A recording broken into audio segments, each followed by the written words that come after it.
Three countries, Mali, Burkina Faso and Niger, had announced their departure from ECOWAS late last month. They accused the bloc of imposing inhuman sanctions on them following the military takeovers in their countries.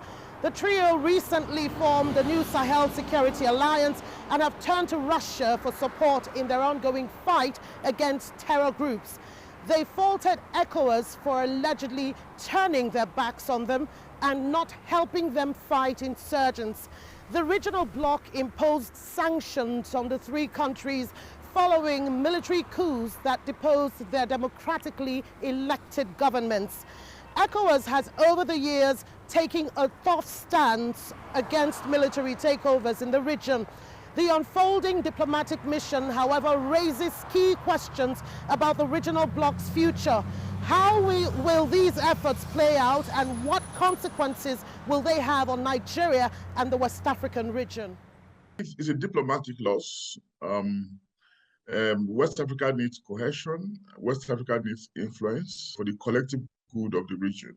When we have a situation where some nations are pulling out, then of course it does a disservice to the vision and the mission of the founding fathers of the regional body.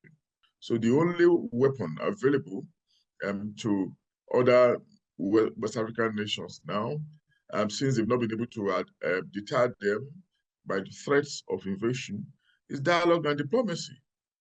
And it seems a mature, elevated, graceful move to make. Nigeria, which is allegedly struggling to contain an armed insurgency in parts of the country and economic pressures, is particularly vulnerable to these developments.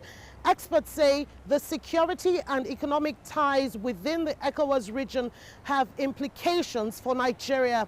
ECOWAS remains keen to protect democracy in the region, but the latest developments clearly show that the road ahead will be much more difficult for the regional bloc to successfully navigate.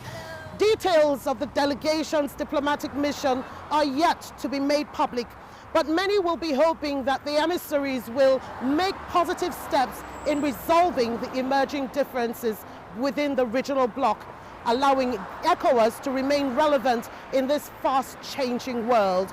Kelechi Amekalam, CGTN, Abuja, Nigeria.